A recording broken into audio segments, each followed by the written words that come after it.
There now. There, see? Mm-hmm. Okay, we see it going now. Good. Look at this.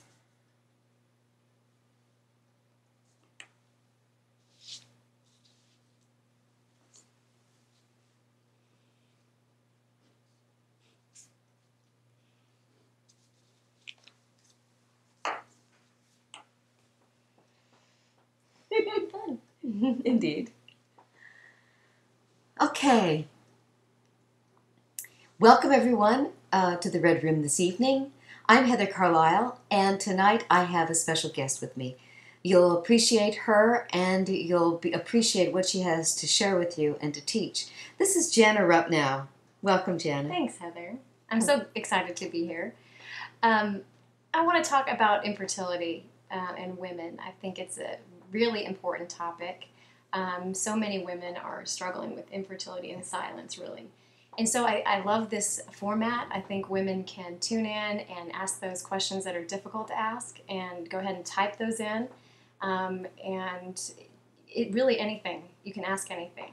But infertility is such a difficult thing for a woman, and it challenges relationships. It challenges some of your core beliefs, and it really affects many areas of a woman's life. So I think it's important to recognize that and realize that infertility can evoke a life crisis as well.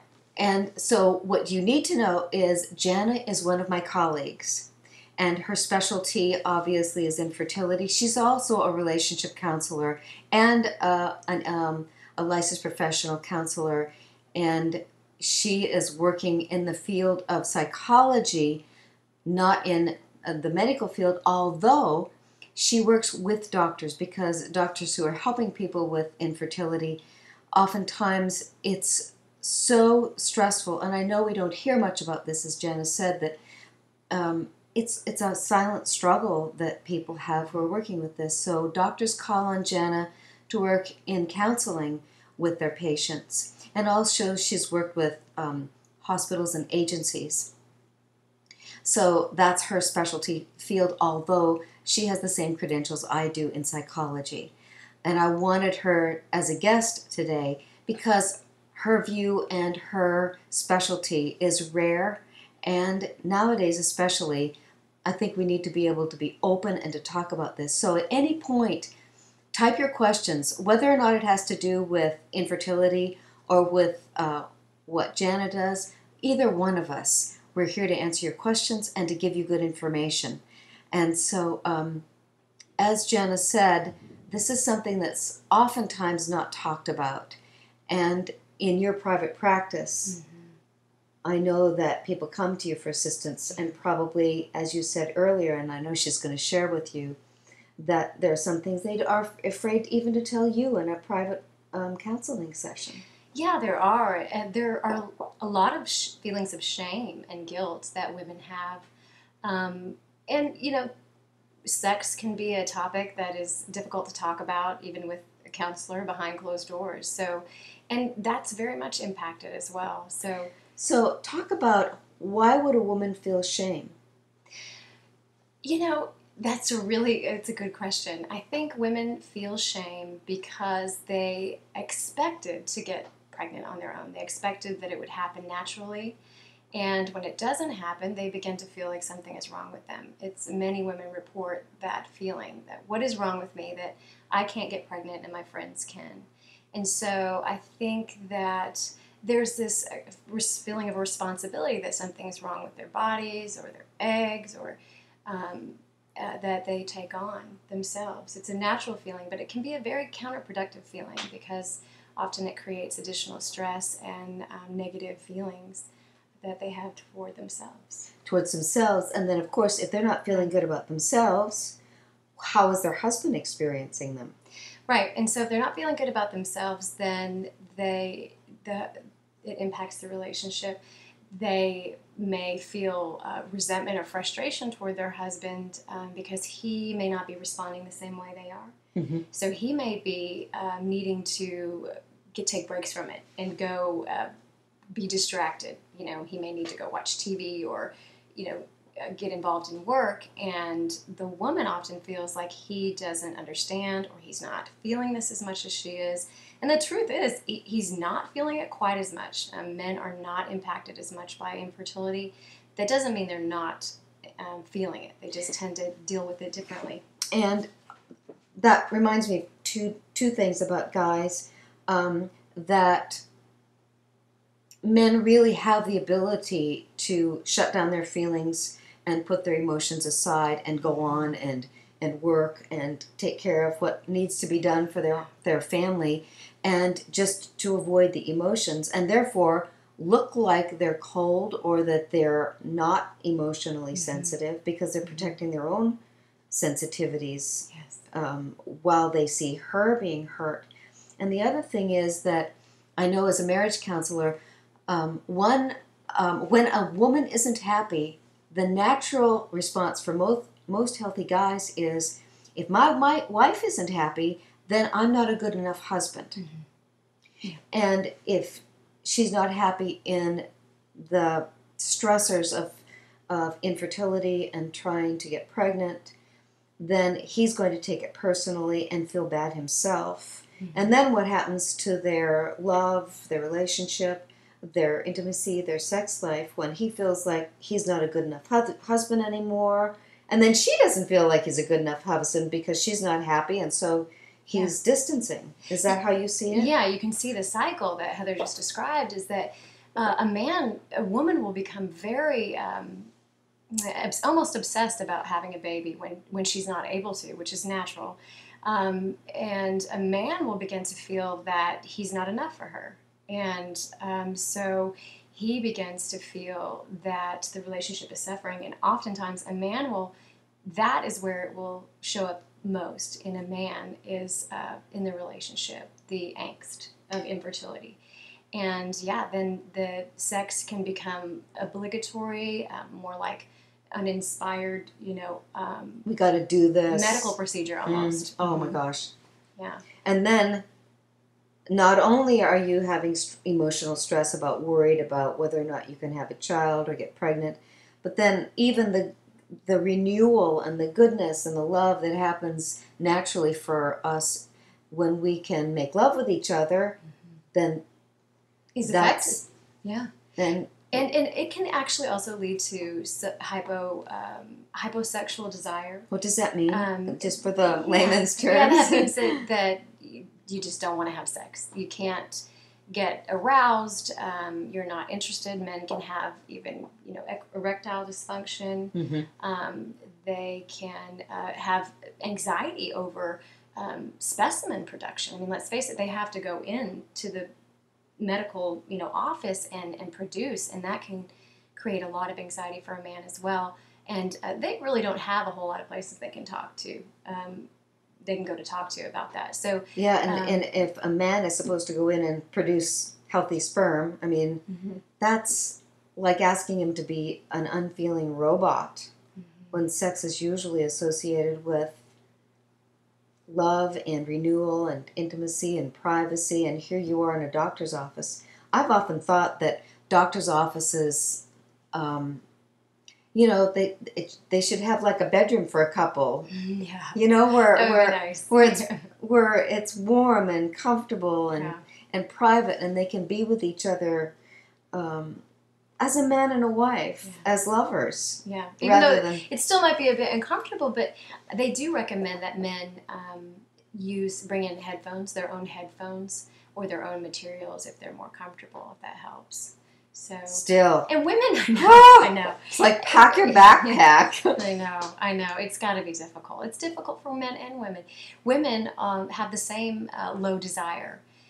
They often just want to have sex during the ovulation phase and really don't want it when there's no chance of getting pregnant. Why do you think that is? They're motivated to get pregnant.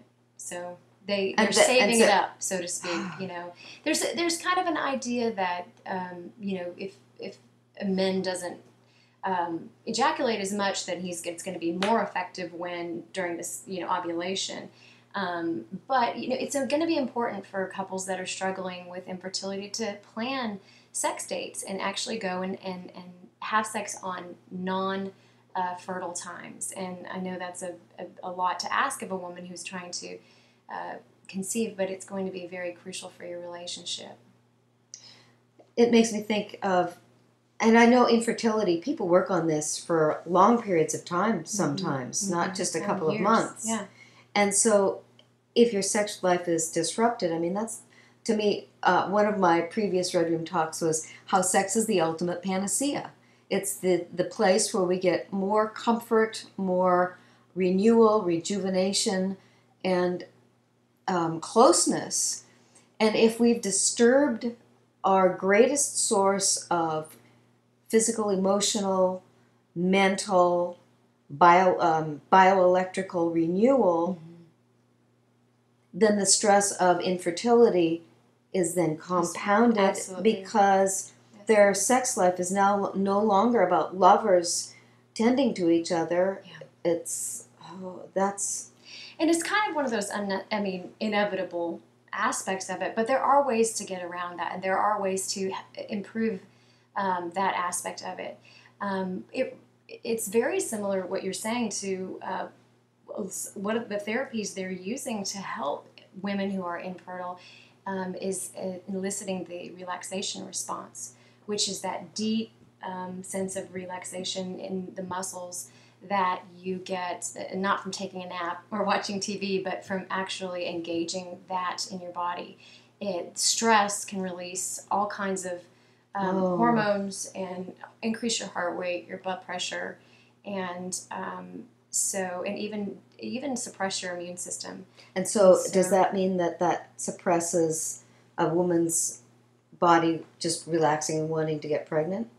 Well, there are some studies that have been done, research that's been done on stress and infertility, and it's a big question.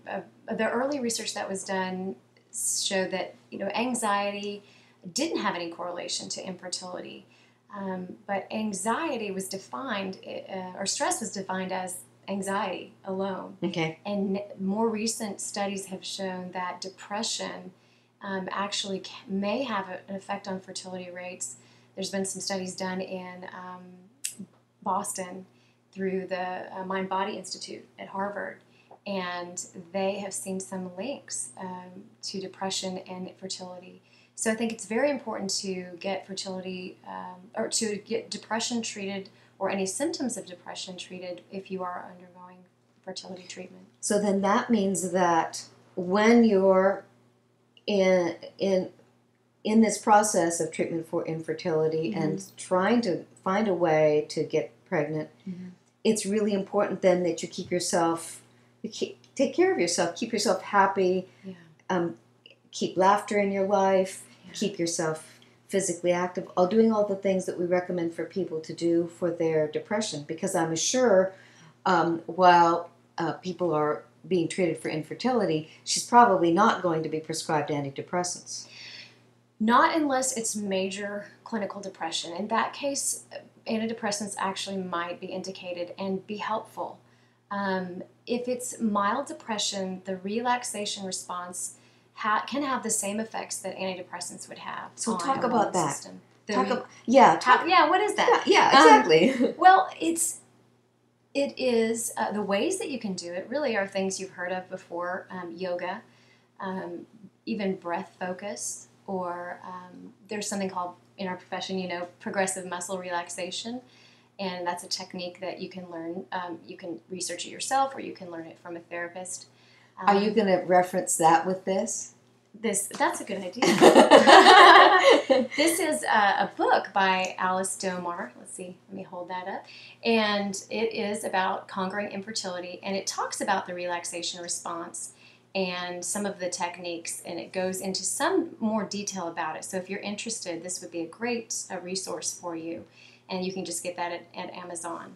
And it is by Domar, D-O-M-A-R, Alice. And if you download the handout for tonight, for the Red Room, this is a little newsletter from Jana, and the book is on the last page, as well as, and I'm thinking about Belle Ruth Naparstek. Yes. And Bella Ruth Naparstek is, in my experience, the best source of imagery, meditation for depression, wellness in every physical problem. And so if you go to her website, and it's in Jana's newsletter, Health Journeys. Yeah. She's got this little CD. I don't know if that's showing up very well, but pretty well, yeah, I think. And this is something that I do for myself. I just love it. Mm-hmm. I've got some of her programs. You just download them from her website. You don't even have to buy the CD. Stick it in my iPod. And if I'm worrying too much, and having a hard time going to sleep, I just put that in my headphones. And she is the best of the best, truly, truly. And I think if you're having a hard time with depression or relaxation, that's the fastest fix I know. It's really amazing. And I will say, one disclaimer with it is, if you've tried it once or twice and you've thought, this isn't for me, try again. Because what I've found with the relaxation response is the more you do it, the better you get at it and the quicker it comes, and the more you start to love it. And so if you've just tried it a few times, it probably hasn't quite sunk in, and give it time, because really it's about practice, and it makes a huge difference. It is the only thing that is known that we know how to do right now, to actually block the responses of stress on your body. So what is it that blocks the stress now? The relaxation response. So the ability to engage this, it sounds kind of elusive, but really it's just deep relaxation. And if you've experienced it, you know it. And if you haven't, you would really enjoy it. I feel if you could exercise that. And it makes me think. I mean, if you really have a romantic evening and you make love and you have a great sexual experience, afterwards it's like, oh, that's it. And that would be the relaxation response, right? That's it. That's exactly. If you have great sex afterwards, you want to sleep. You feel just yummy. Yes. That's the relaxation response. The best one, right? That's it. That's what it was such a great segue, because when you said that about that's what's missing in a couple that is dealing with infertility. So you've taken away the natural relaxation response, because now sex is automatic and it's forced and it has to happen at certain times. So that's why you want to find other ways to engage it. So. And everyone who's listening, please, we invite you to ask any questions. Just type us a question. It's completely anonymous. And both Jana and I are here, happy to speak to that question or concern that you have. And one question you might be wondering is, depression is something that most women don't want to think they have or admit that they have. And one of the hallmarks of depression, and also the markers, is that you don't think you're depressed. And so I think it's important to realize that even if you've experienced a few months of infertility, you could be experiencing depression. And if you have gone further than 1 to 2 years with infertility treatments, it's more than likely you're going to be experiencing depression on some level. I'm just curious, Jana, when do people come to see you, or when do doctors refer people to come to see you? What are they experiencing? Usually they're experiencing a lot of anxiety. They're calling their doctors a lot. They are feeling overwhelmed. And these are just the patients that actually will tell their doctors. We know from research most patients do not tell their doctors how they actually feel. They're afraid that the doctors will maybe slow down on procedures or not let them go to that next step. So they will refer patients when they see that they're very distressed, or they've had multiple failed treatments as well. Another time is if they have decided to go on to use an egg donor, any kind of third-party reproductive method, even a sperm donor or embryo donation. These are times when it's really good to speak with a counselor and just talk through a lot of those social aspects that a non-genetic family presents. What, for example, social aspects? What do you mean? Well, for instance, sometimes the woman is ready to move on with an egg donor, but the man is not. Oftentimes, a man is actually about a year behind Really? procedure readiness, or ready to do that next procedure. And so, but the man wants his wife to be happy most of all, and so oftentimes he'll agree to doing something he's not 100% sure of, which is okay. I think that it's okay if you're not 100% sure, but I do think it's important to come talk it through so you can figure out what's there. If there are some issues, that you can kind of tease those out with the third party. And this speaks to something that I teach every once in a while, how, you know, our popular culture says that men are less emotionally sensitive than women. And I completely disagree with that. I believe the truth is men are much more emotionally sensitive than women. And therefore, they usually avoid their feelings or shut their feelings down because they're so very sensitive. And when I do a talk about gender difference, men often come to me afterwards and say, "Thank you so much. I wish my wife had heard your talk."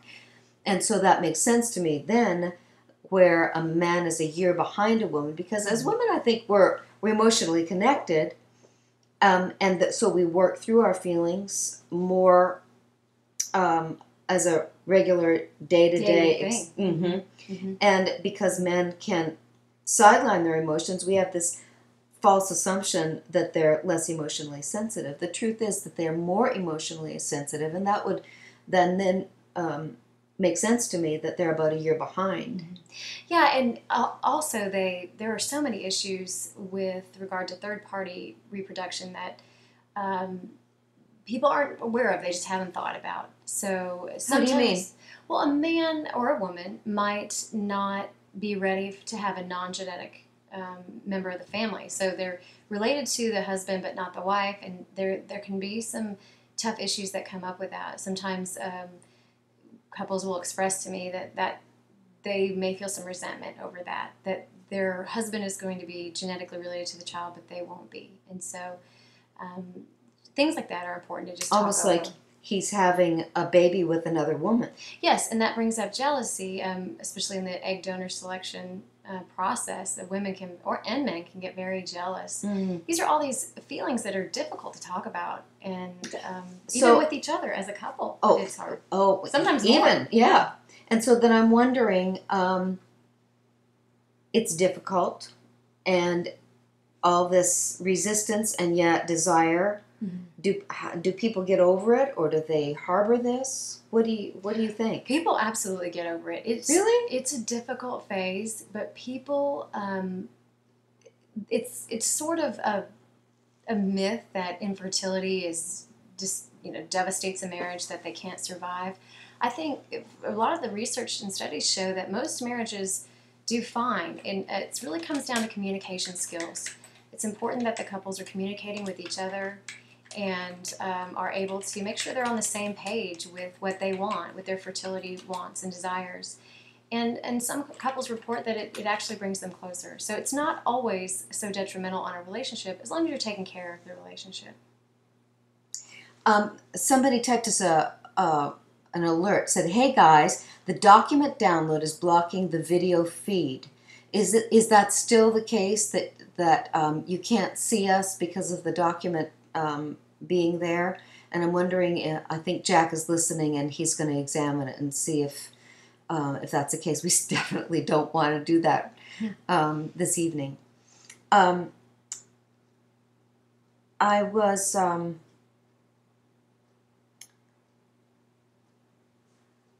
was thinking about, you have a lot more access to Jana than just this program. And she has a beautiful... We got a message. We got a message. Expand your browser, please. This is probably Jack. Expand your browser. Do you know what that means? It just means, grab the corner and pull it out to completely fill your monitor screen. And then it will go out. So ours is already expanded. No, you can access information from Jana more than during this program. Of course, the download, which is her newsletter. You can also go to her website, and your website is... Yes, it's fertilityandfamily.com. For fertilityandfamily.com. You can find Jana there. Also, she has a blog, and if you want to type any questions on her blog, you have access to her there. And of course, emails. So if you want offline to contact her for yourself or for anyone in your family or friends, you can find her any day you like. And I really wanted to introduce you to her so that you know somebody you can go to trust and get some answers and guidance and maybe some counseling too. Yeah. I think it's important if we just touch on a little bit of general symptoms of depression. I think we started to go there and maybe got off topic. Oh, well, we went down one line. We made sure we took care of that one. So please. Yeah, and because I think that women are suffering from it and don't realize it. But one thing is loss of interest in regular activities, things that you used to enjoy that just don't sound appealing anymore. Also, if you're agitated or having a lot of anxiety, change in sleep habits, patterns, eating habits, anything that involves kind of a change in your normal rhythm, your normal daily schedule. And so that's not just natural stress or worry about infertility. That is depression. Well, especially if you're experiencing infertility, it's very important to sort of understand how difficult infertility is on a woman. I think also if you're having marital discord or social isolation, if you're not going to those social engagements anymore that you used to enjoy going to, that also can indicate that you're suffering from some symptoms of depression. And reminding you that Jana started this by saying your depression will affect your ability to be fertile. So if you're experiencing some of these symptoms of depression, we want you to take care of yourself, pull yourself out of depression by doing the things like Jana just described that you love, that are activities, that are social, where when you've got inordinate stress like this, especially something that's so close to your heart and soul and your sexuality, which is so private, you want to make sure that you keep your life well developed, that you keep laughing, you keep being around friends that are happy, not the negative ones, but around the friends that lift you up and maybe make you laugh, and that you're doing things, even if you're starting to sink with your energy. Do not let that happen. Yeah, and I think as far as socially, I think one thing women do is they start to restructure their social lives, because the friends that are having babies or having a baby shower, that's going to bring up pain, and it's perfectly natural and adaptive to restructure. And if you don't want to go to that baby shower because it's going to really make you feel bad, my advice is don't go. And realize that restructuring and finding new relationships that don't remind you of the pain is an adaptive and healthy thing. And you may, after this phase is over, go back to those friendships again. So it's not like they're lost. It's just that this is just maybe the time that you need to take pull back a little bit and find some new friendships in different places. The other thing that's difficult for a lot of women is their relationship with their mom. The mom, often I hear people say that my mom asks all kinds of questions, and it's exhausting to try to explain this all to her. So much of fertility treatments they're brand new. Our moms didn't have these options. It wasn't available, right? So they don't understand, and women that are dealing with infertility are usually very educated. They've educated themselves on treatment and procedures and spent hours and hours doing so. So educating their mom or their sister or whomever can not be one of the favorite things for them to have to do. So if you're a mom out there... What do you recommend? Well, I would recommend, and a lot of my clients say this to their mom, and they say, they're direct enough to say, I can't talk about this. This is not something that I'm comfortable talking about, or I can't explain this one more time. And, advice... Can they actually say, I'm not comfortable, but, it hurts, it makes me sad, and I need to keep myself up, so can we talk about something else? Yes. Or let's go do something fun and give me a lift. Yeah. And Absolutely. if you want to know more about this, here's a website, or Mm-hmm. call Jana. Yeah. And I think that's important because your female friendships and relationships are going to be very nurturing for you at this time. The ones who are going to keep you positive and who understand. That's right. And the ones that are going to be sensitive to your needs. If you can find a friend who's experienced infertility in the past, or it doesn't have children, that can be helpful. So being around those types of people really helps. And again, it's okay. Don't feel guilty. So many women feel guilty. They say, "Oh, I don't want to call my friend because she's having a baby and she's so excited, and I'm just going to be a downer." And then they feel guilty about it. And I'm not being a good friend. Don't feel guilty.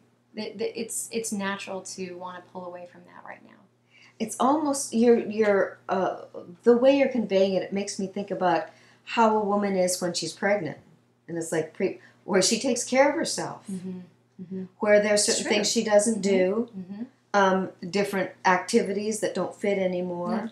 Yeah, and when you're, although that's a joyful thing, this one is so stressful, and it's even more important in a certain way to take care of yourself, keep yourself healthy, happy, active. That's right. And other ways to do that are through little mini breaks you can take, and that can come in the form of breaks from treatment. Which is hard for a lot of women to do, or just a vacation to get away with you and your husband, a break from researching and reading those book after book about infertility, a break from that, just reading something altogether different. And that makes me think about some people, and this is why I wrote my passion locator. I asked them to add more activities, more fun, things that they're passionate about, and sometimes they'll say, "Well, I really don't know," and sometimes they're not very old, and they haven't had a long journey of life. They haven't contacted a lot of different things, and they really don't know what they like or what they're interested in. And That's true. And so this is a time, even when you don't know, it's a time for you then to make sure you try some new things, and it may be quiet things that don't stress you but give you that relaxation response Jana was describing. What about fitness and exercise? Well, a lot of women don't want to engage in rigorous activity because that can actually be counterproductive to some of the treatments that you're going through. But mild exercise is going to give you an endorphin release, and those endorphins are those good hormones that when you eat a piece of chocolate or chocolate's good, they release into your system and they make you feel good. And so exercise gives you an endorphin boost. So that's extremely important. So light exercise, like I'm thinking walking, and not just around the block, walking in a park. Yeah. Is bicycling. Sure, bicycling. And that brings to mind, too, you can do practice mindfulness when you're walking, and that just means really sort of shutting your mind down, tuning everything else out, and taking in whatever's in front of you. So one thing I do is I ride my bike with my dog down to the park, and there's this clearing and this beautiful creek, and I go down there and I just sort of take in all the sights and the sounds of that area. And what kind of a dog do you have? It's a golden doodle. He's a crazy golden doodle. What's his name? Oliver. Yes. So, but it's really it's maybe no more than 5 to 10 minutes, 10 at the most, because the dog starts pulling on me. But it's really very therapeutic. It does not take. I think Alice Stomar's research said 20 minutes a day is all you need for the relaxation response, and that's really amazing. The difference it can make.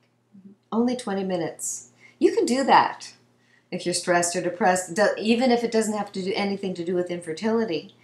That 20 minutes. And even 5. I mean, 20 minutes is, in their research, is what showed actual difference in getting pregnant. Okay. But 5 minutes a day is beneficial for any other, a milder condition, a crisis that someone's going through.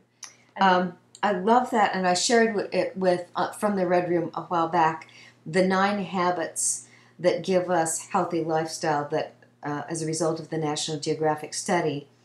And the very first thing in the 9 habits is natural movement. And the second thing is they call it downshift, which is the ability to take a break. And Jack is a great role model for me. As most of you know, his office is right above us, right here in our house. And he knows how to take breaks. Every once in a while, he'll come down the stairs and he'll say, "I'm on break."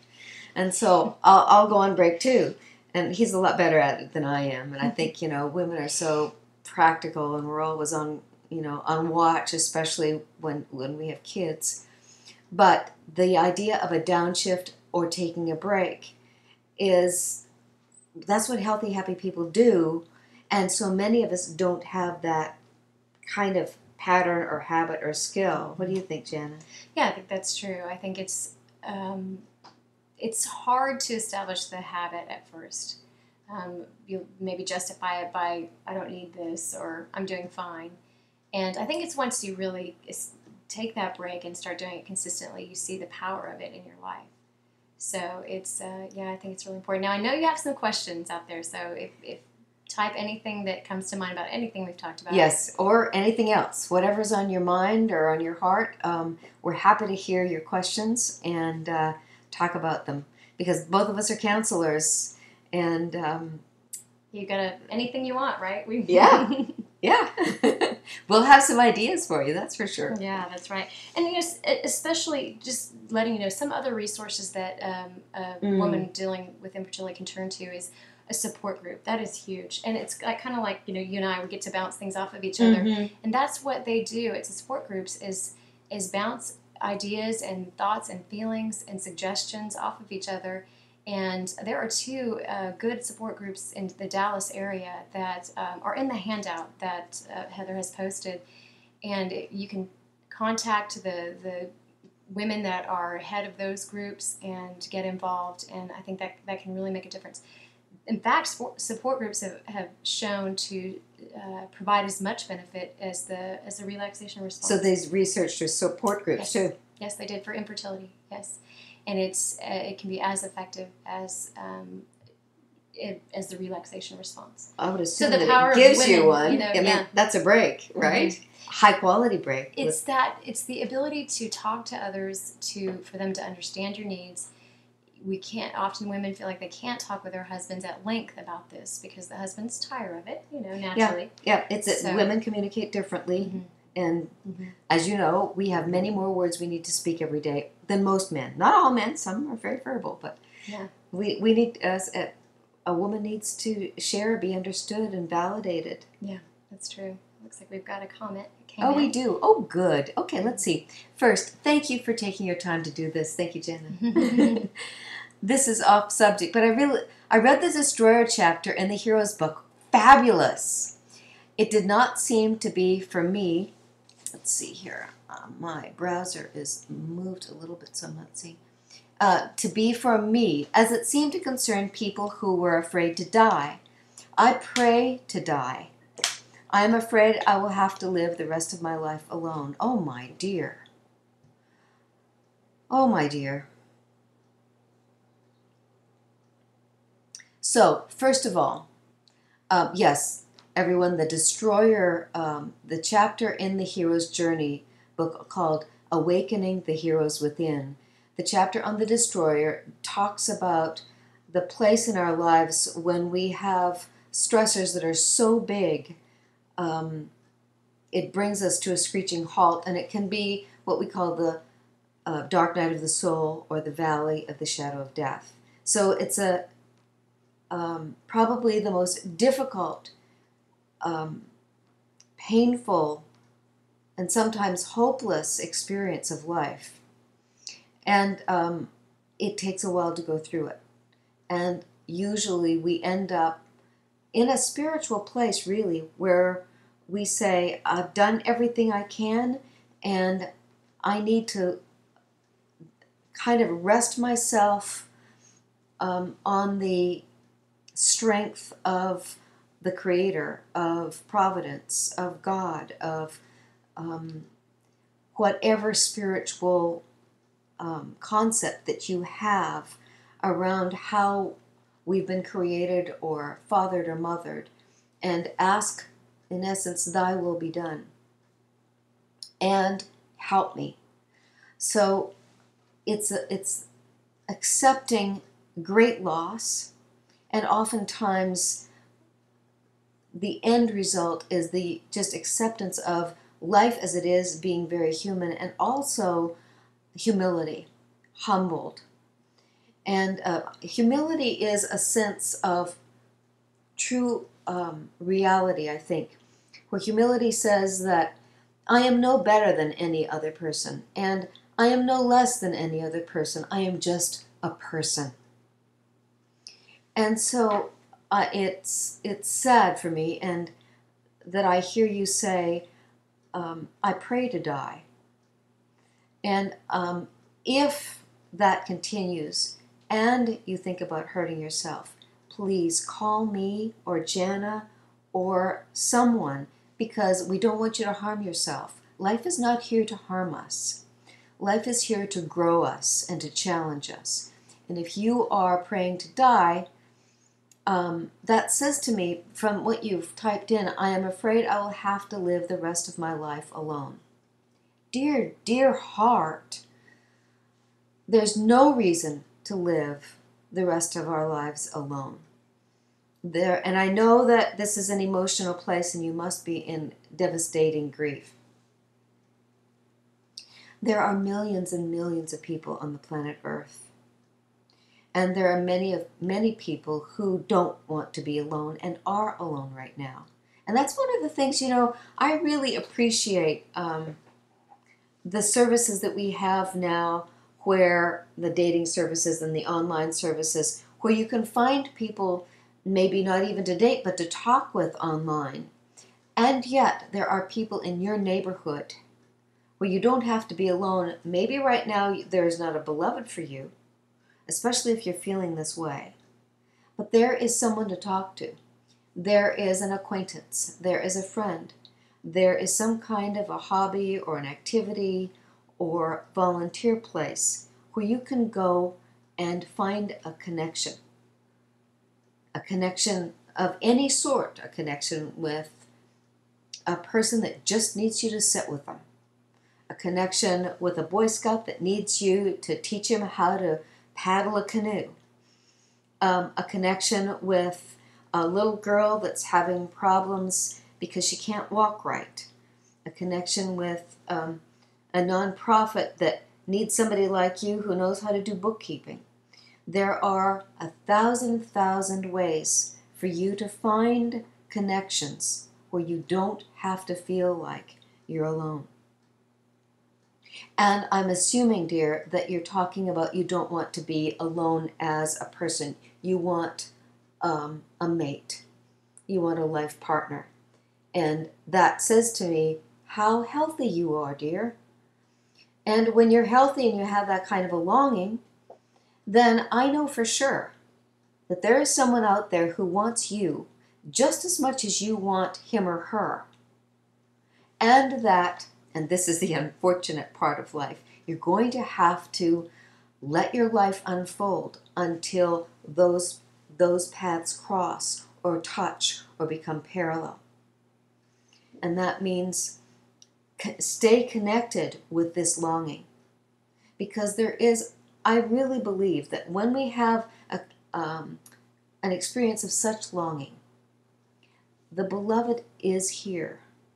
Maybe not in this country even right now, but the beloved is on this planet somewhere, and you can't avoid that beloved when the time is right. And you know this, that there are some people who don't want a relationship. They just want animals, or they just want a job. They don't want anybody close to them. And then nobody will show up, right? However, like you, when there's someone with a deep, howling longing for the beloved, your beloved exists. I truly believe that. So, yes, you may be in such loss that it's agony, but the beloved does exist. And this person says, not suicidal. Thank you. Thank you for saying that. Will not harm myself because I believe it a sin and would never do that to my children. Bless you. And that's so true, that suicide is a violent act to all the people who care about us. So, thank you for sharing your agony and your longing. And I would say hold on to it, because it's coming from the purest sense of longing to love and be loved.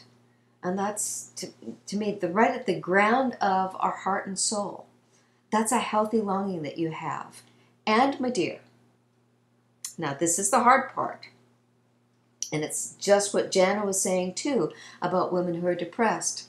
You find yourself where you have lower energy, where you're not doing the things that used to make you happy. You need to decide to begin to take one step, just one step at a time, where you're doing something new.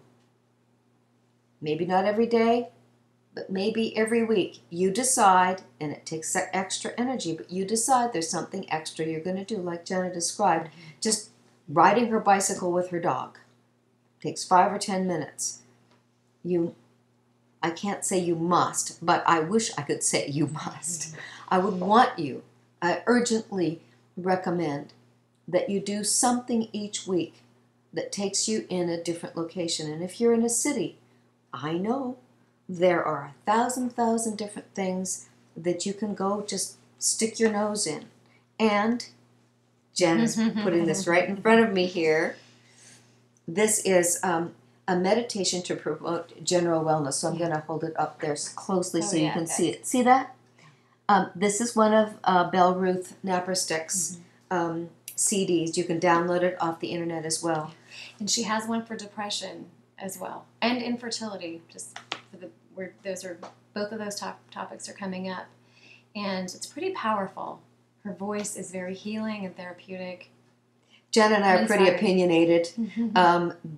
There are a lot of meditation CDs and downloads available everywhere. And my opinion is there are only 3 whom I trust. Because if you're going to listen to this, relax and let it in, you want to trust that this person is pure-hearted and has an unconditional regard for the people that they're serving. And these we both endorse. They're the finest of the finest. So yes, dear heart, where you're saying, he or she is saying, have gone back to school to get an advanced degree.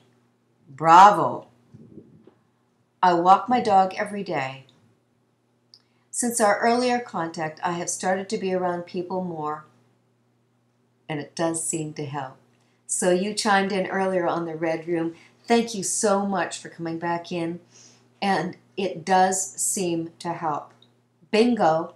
Now, we all know that if you're deeply troubled, there is not just a switch or a quick fix. And that means, like Jana said, practicing. If you feel like these CDs or guided imagery aren't working, stick with it. Let's see. Another comment. You called me one time a few weeks ago. Oh, well then I need to call you again. And I'd love for you to email me. You've started to be around people more, and it does seem to help. Yes, and one of the things that Jana and I would remind you of is be around people who are full of life, people who are doing constructive things, not the ones who are kind of shut down or just cerebral. You want people who are interactive and up to something, you know? And my preference is that they're up to something and that you go right along with them and get up to something with them. God, you're taking an advanced degree. That's a whole nother stressor. And if you're feeling this sense of aloneness and you're taking an advanced degree, that says that an advanced degree forces you into your mind, into higher thought, which forces you internally. And that in itself, I don't know about you, but when I was in grad school, it's like that's when I learned to use coffee to keep myself awake with all these boring textbooks, which was the antithesis to what you need to keep your energy up.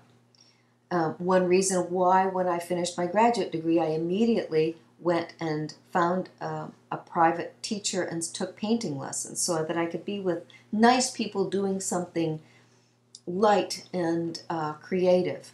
That's what I would recommend to you. Let's see here. Someone else says, I have been in a deep valley many years, caring for an ill sibling, sacrificing way beyond what is healthy for me. To get relief, the only option is to give her up to a public guardian. It is agonizing. So agonizing. And what I'm hearing is 2 levels of agony that you're describing. Because when we have agony, we're in grief, right? So one is that you have spent so much of your life in service to this other human being, and as you said, it's cost you. And so there's an agony there for the sibling that is such a victim, a true victim, not a victimized person, but a true victim who doesn't have the ability to care for themselves. So there's an agony about this person who really genuinely needs, and that another agony that you've given up so much in your life to care for them. And then I'm hearing 2 other agonies, that when you give up so much of your own life to care for someone and it doesn't make a difference. I mean, yes, it's kept that person going, and you haven't been able to heal them. That's extremely difficult to tolerate when you give so much and that the person can't get any better. That's very, very hard. And now, for you to have to, in essence, give up that work, then you're going to need to grieve the loss of the part of you that was the guardian, and to find a new you, especially if it's been years. You're going to have to find a new way of being yourself, a new way of living your life. And then to find a new way of relating to your sibling under the care of a guardian, and now having your sibling in essence at one ment with the guardian the way you used to be. It's almost like a divorce. Thank you so much for sharing that with us. So you're needing to be reborn and do all of these levels of grieving. And if you go to my website and the whole page on grief, there's a list of 20 things that you want to look at. You know you're grieving when. It's exhausting, and that kind of transformation takes so much out of you. I encourage you strongly. All the things that Jana and I have talked about tonight have to do with when we're carrying a heavy burden. And that when we're in that place, the old-fashioned way was you just keep plodding. And the old-fashioned way, they weren't educated. They really didn't know. What we know today is you can't just keep plodding. You need extraordinary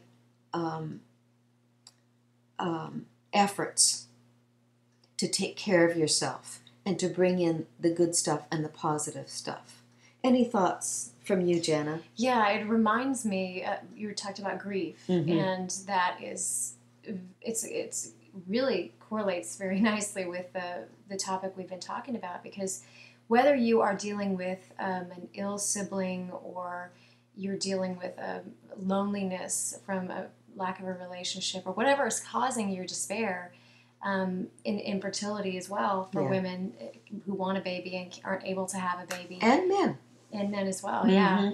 That feeling of grief, like you're saying, it's exhausting. It can be exhausting, and it's very stressful. And so, and at the same time transforming. Mm-hmm. So, but when you're in it, it doesn't feel very transforming. It just feels pretty awful. So, and the ones that we've been talking about tonight are that you've shared with us, and the work that Jana does with people who are doing infertility work for sometimes years. Mm-hmm. It's so drawn out that you can't tolerate it and keep your health unless you do some different things, unless you are very very clear that you have to restructure how you spend your week and add in some things, almost like you're giving yourself a medicine.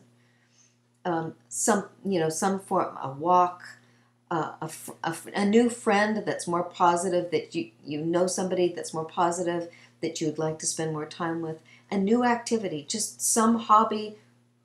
I don't care what it is, whether it's bowling or quilting, anything that's new and gets you into yourself in the physical world, out of your head, out of your heart, into the physical world, into connection with people.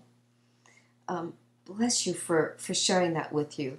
You have been in a deep valley, and I would say there's no virtue in staying in that deep valley. Heather, I'd love for you to talk about grief, which I think is relevant when you are letting go of an old dream and moving into that new dream. Mm-hmm.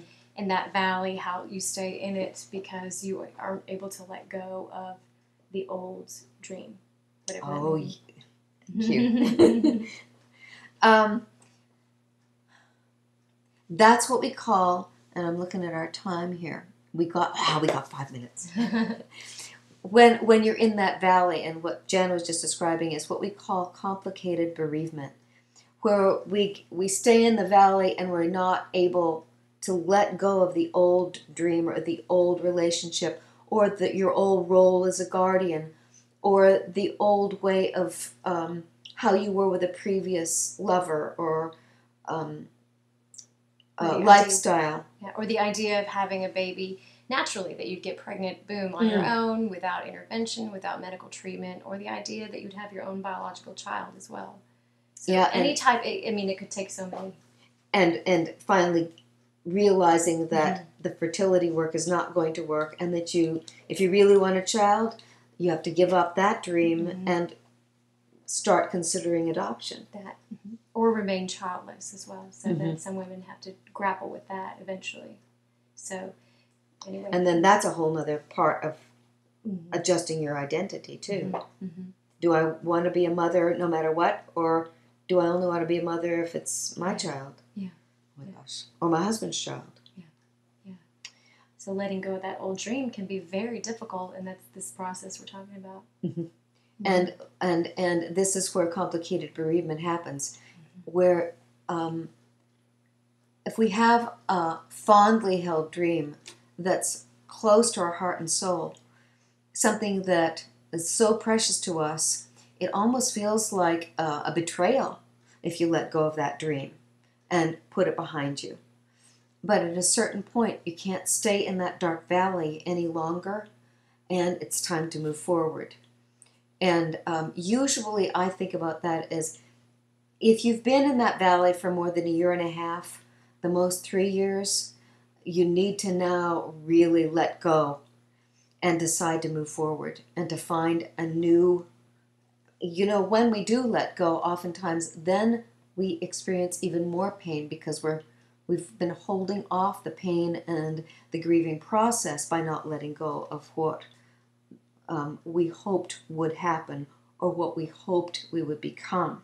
And so to decide to let go, to grieve that old dream, whatever it was, and then to start standing up and looking ahead, not knowing what's ahead. And that's scary too. Like the other person said, I don't want to live alone, and yet I don't have anybody here. And both of us as counselors would say, it happens, it works, that if you let go and you start looking ahead, there is something there. There is. She's got one more. Oh, let's see, we have a thought. Thank you. Can you say more about there being no virtue in staying in the valley? Of course I can. Suffering in certain ways, if it's growing us, is a virtue, because we're learning through the suffering to find more strength, more patience, more empathy. However, at a certain point, the suffering doesn't contribute any good to anyone in any way. And if it breaks down your ability to be more of who you are, if it breaks down your ability to contribute to the world with your highest abilities, not just ordinary abilities, but your highest abilities, then the world is being deprived of the best that you have to offer. And your growth is being deprived of you finding even higher greatness in yourself as you move forward in life. So there is that place of when is it a virtue and when is it not a virtue. And so, for example, the virtue of patience, that yes, I can be patient with a child learning to tie his or her shoe. But if I'm so patient that the child never learns to tie their shoe, it's no longer a virtue.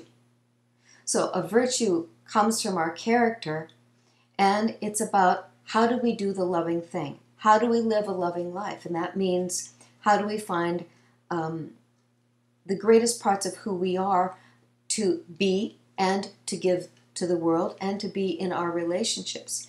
And if that's being squashed and inordinate suffering breaks us down and keeps us moving forward, not only in self-mastery, but in serving the world, then it's no longer a virtue. Then it's a detriment, and then it's a woundedness, or being squashed, or betraying our own potential.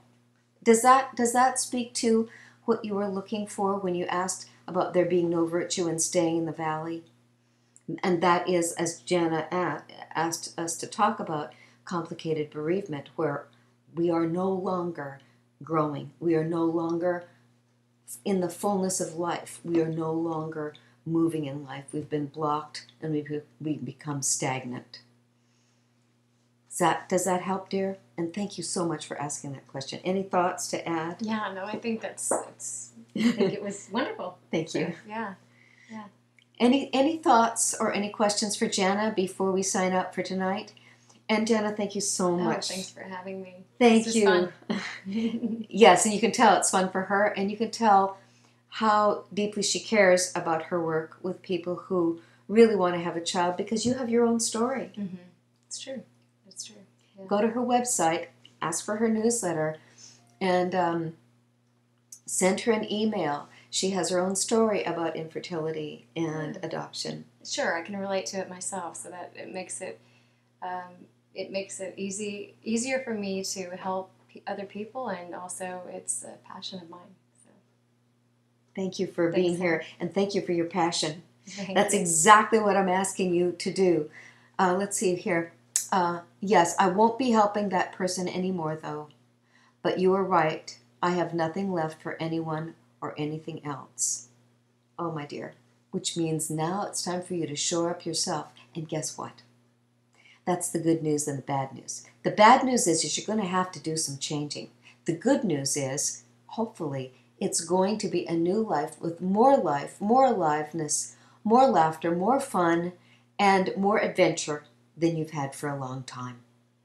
So, bon voyage. And we'll say goodnight from the Red Room tonight. Thank you so much for tuning in. I'll be here next week. And if you have any questions for Jana, you know where to find her on her website.